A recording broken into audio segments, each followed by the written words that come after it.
Então, tô aqui de volta trazendo outro programa sem contexto para vocês.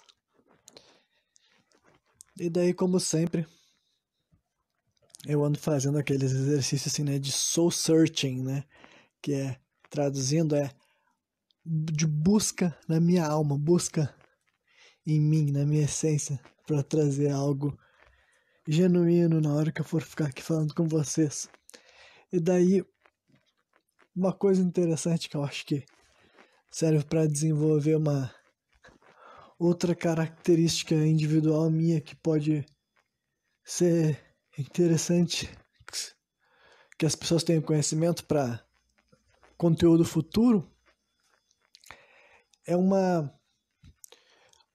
o básico assim de influências criativas e tal que me fizeram, né, seguir pela o ramo da literatura fantástica e tal, me fizeram tentar e criar, escrever, né, de maneira profissional também. Porque daí ajuda também a entender um pouco por trás das minhas motivações, das minhas linhas de raciocínio, né, que me fizeram chegar até aqui e ser como eu sou.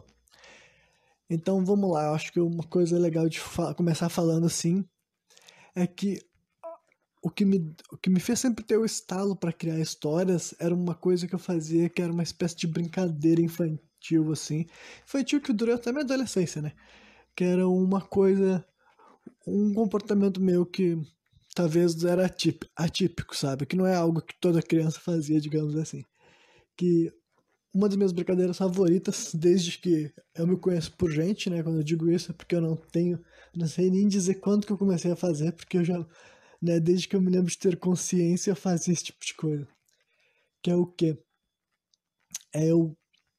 Várias vezes quando eu consumia qualquer tipo assim de conteúdo, sabe? Ou um filme, um desenho animado, sabe? Eu até, enfim, qualquer coisa que estimulasse a minha mente de alguma maneira, era bem comum que eu absorvesse partes daquela história, mas quisesse manipular aquela narrativa, sabe? Eu saía, daí me lembro que eu gostava de fazer essa função geralmente caminhando, então eu ficava geralmente no meu pátio, assim, caminhando de um lado pro outro, perambulando, e eu me lembro que a gente tá fazendo esse exercício. Olha lá o gato pulando aqui na janela.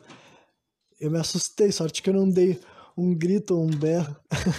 Quer dizer, teria sido engraçado se eu tivesse gritado. Mas a gata deu um saltão aqui na janela que tava fechada. Mas enfim, né? Bom, deixa eu ver se eu consigo recuperar minha linha de raciocínio. Tá, minha brincadeira, né? Caminhava, ficava falando isso e tal. E eu me lembro que essa brincadeira sempre foi vista assim com muita estranheza por todo mundo, né? E eu consigo entender por que é estranho mesmo tu enxergar uma criança andando de um lado pro outro falando sozinha e tal. Só que como do meu ponto de vista eu sempre sabia claramente o que eu tava fazendo, eu não me importava, sabe, com o que as outras pessoas pudessem achar. Quer dizer, eu não gostava que me vissem nessa situação, na verdade, né? Quando eu notava que alguém tava me observando, geralmente tava aquela vergonha, ficava travadão, tipo assim, nossa, quanto tempo será que aquela pessoa tá ali me vendo e me ouvindo falando? Mas, né, eu sempre tive esse hobby dentro de mim, até os meus quase 13, 14 anos de idade, assim, eu acho, que foi quando eu parei de fazer isso e comecei a escrever, sabe? Eu comecei daí a escrever. Embora eu ainda faça esse tipo de processo quando eu tô criando, né? Geralmente eu fico caminhando também e eu fico montando na minha cabeça uma história, só que depois eu passo pro papel. E também agora é uma obra original, né? Mas quando eu era criança, geralmente eu tava pegando alguma história que existia, sabe? Ou algo que só tinha, de vez em quando, uma figura, uma imagem e eu criava um roteiro por trás, sabe? Era um bagulho bem doido. Mas isso daí é um bagulho que eu sempre fiz, entendeu? Era uma brincadeira que eu sempre fiz, sempre desempenhei, sabe? Eu me lembro que durante algum tempo eu mentia pra minha família que era um lance de amigo imaginário, porque eu não sabia nem explicar. Falei, bah, como é que eu vou explicar pra eles o que eu tô fazendo? Eu sabia o que eu tava fazendo, mas eu não tinha muita noção. Foi conforme eu fui envelhecendo, eu fui vendo que Cada vez que alguém notava isso, rolava comentários de vez em quando. O meu irmão já me perguntou, meu irmão mais velho que eu tenho, ele já me perguntou como é que eu tava fazendo e pediu pra eu explicar pra ele que ele também queria fazer aquilo lá, ele queria ver como é que era, ver se ele se divertia.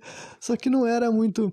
Em primeiro lugar, não me lembro exatamente como é que foi a minha explicação, mas eu me lembro que era eu com termos infantis tentando fazer ele entender o que eu tava fazendo, porque que era divertido, e que ele tentou também emular o que eu tava fazendo. Ele tentou fazer a versão dele e tal, mas foi um bagulho bem engraçado.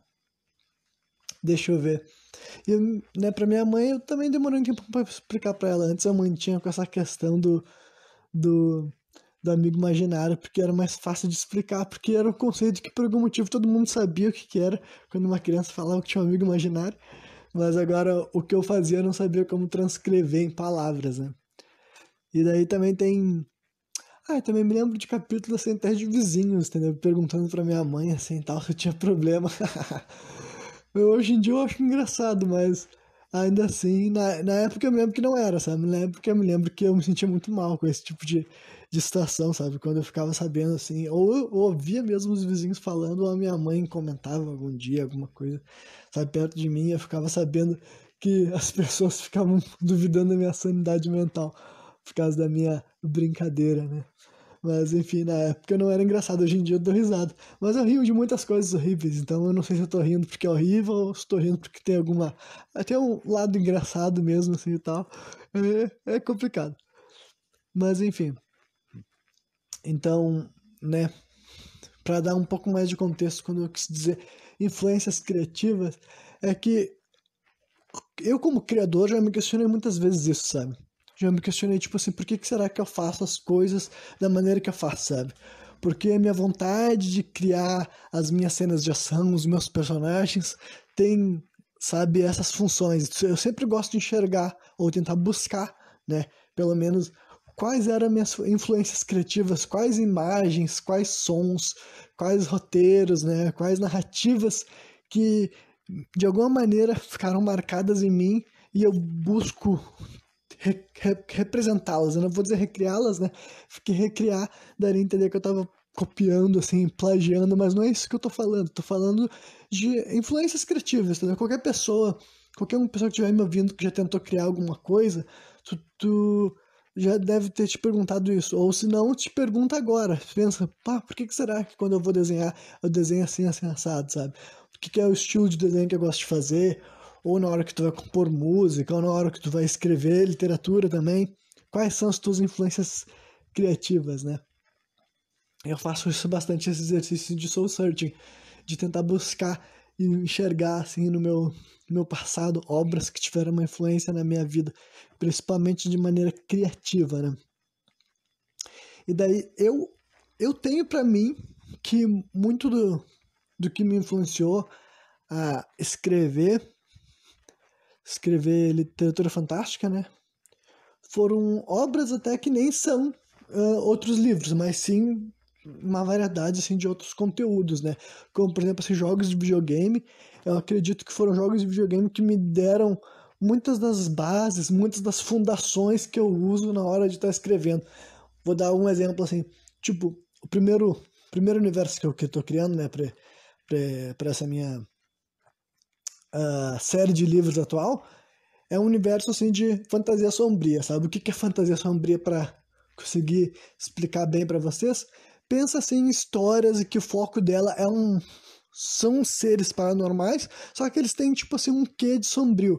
Aí tu pode pensar, sei lá, ou histórias que tem um universo assim com vampiros, ou demônios, lobisomens, tá ligado? Aí tem uma grande variedade assim de de cenários que são nesse mundo de fantasia sombria. E eu identifico muito eles em jogos de videogame, sabe? Porque depois de adulto, claro que depois eu conheci muitas outras coisas. Só que eu comecei a escrever, comecei a criar esse mundo, entendeu? Na minha adolescência ainda, sabe? Eu comecei a criar esse mundo com 14, 15 anos de idade.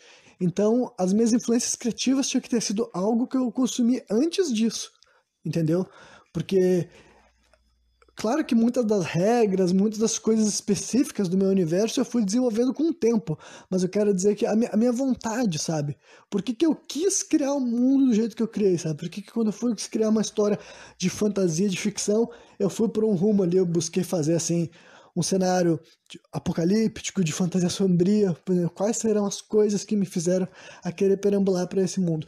E daí várias vezes eu me voltava para jogos, entendeu? Eu acredito que jogos como a franquia Castlevania foram muito importantes para eu fazer essa escolha, porque eu me lembro de sempre gostar muito de Castlevania, sabe? Só que hoje em dia, claro que conforme eu fui virando adulto, eu fui conhecendo mais aprofundadamente e já tendo essa ideia na minha cabeça de que eu gostava, esse sentimento começou a se retroalimentar, né? E hoje em dia provavelmente eu sou mais fã de Castlevania do que eu era na minha juventude, né?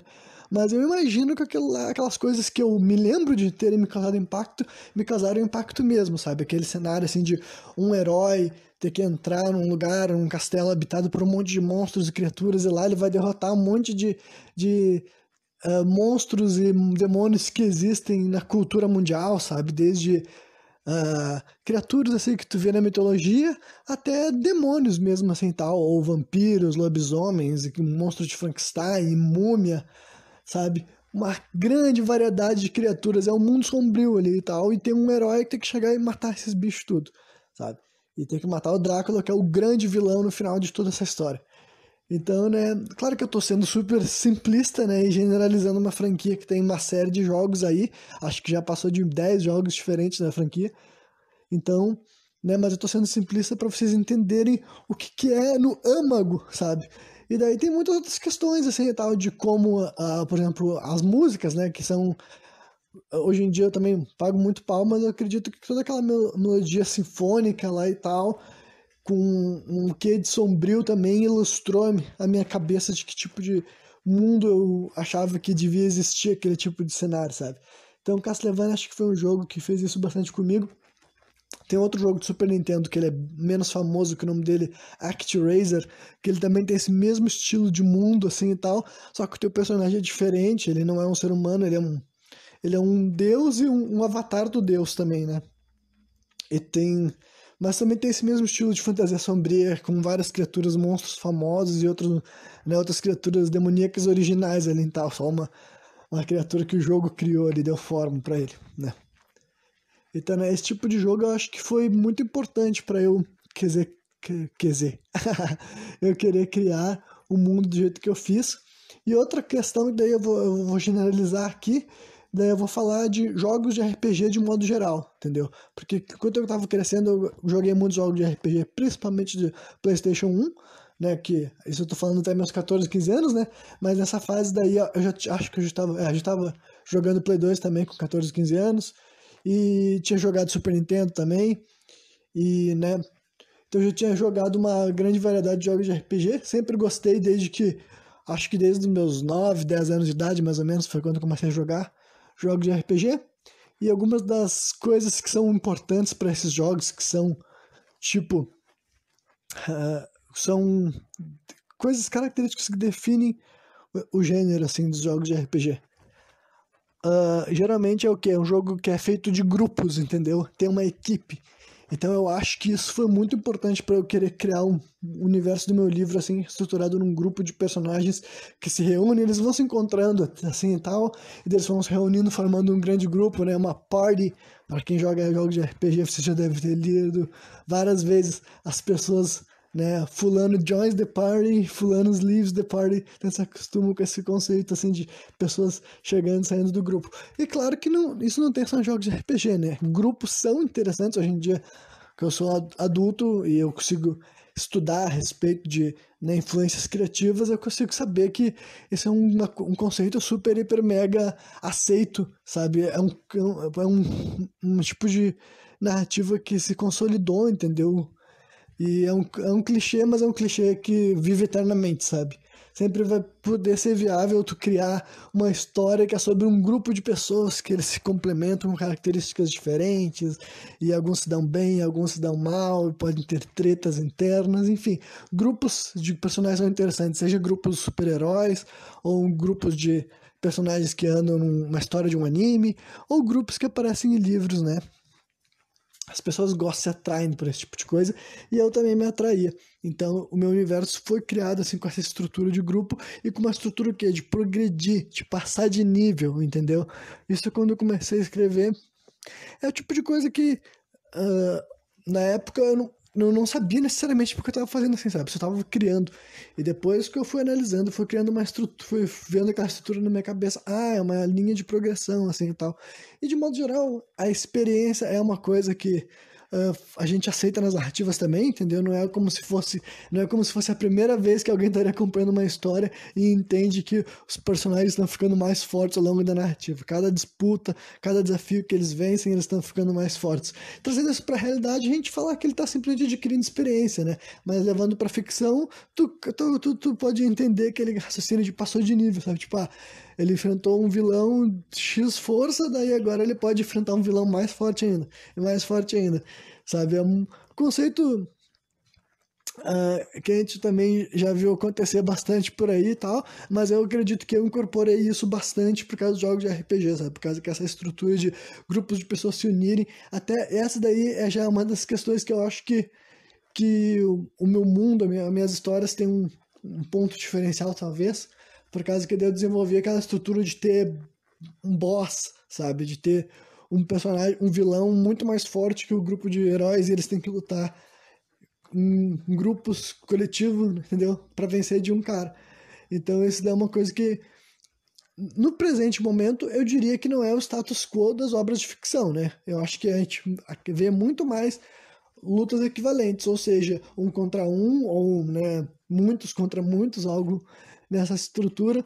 Eu vejo que não é uma regra nesse exato momento, em 2021, isso de estar rolando. Então a minha obra tem essas características assim e tal, que claro que tem X1 também, né, os famosos um contra um, mano a mano, mas também tem muito dessa estrutura de que nós temos que se unir, usar nossa vantagem numérica e estratégica para superar uma única criatura ou um único ser que é mais forte que todos nós individualmente.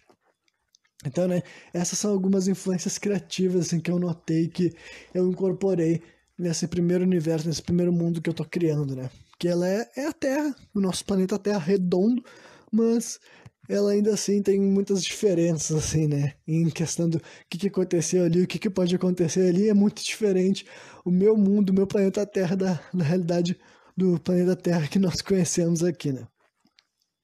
Mas é isso aí, eu posso me aprofundar e provavelmente vou acabar me aprofundando em vários outros conceitos, até mesmo nesse assunto de influências criativas, porque eu particularmente acho muito fascinante, sabe? Eu gosto de pensar a respeito de por que pessoas diferentes se encantam com coisas diferentes, sabe? Por que certas imagens, certos sons, certas narrativas, certas estruturas agradam tanto um grupo de pessoas e outro grupo de pessoas não. E eu acredito que isso daí vai muito mais profundo do que decisões conscientes, sabe? Eu acredito que as coisas que ficaram marcadas em mim e que ficaram marcadas em cada um de vocês tem uma razão muito maior do que a gente consegue pensar, sabe? Na primeira reflexão. A gente só entende que, eu gosto muito de tal coisa, eu acho muito interessante tal coisa, e isso onde é que eu aprendi a achar isso daí legal? Onde é que eu aprendi? Porque quando eu olho algo, eu falo, era melhor no meu tempo, sabe? Quando eu tô falando essas coisas, do que eu tô falando? Do que eu tô pensando? E por que aquilo lá parece tão bom pra mim? Então essas coisas eu acho muito interessante refletir a respeito, sabe?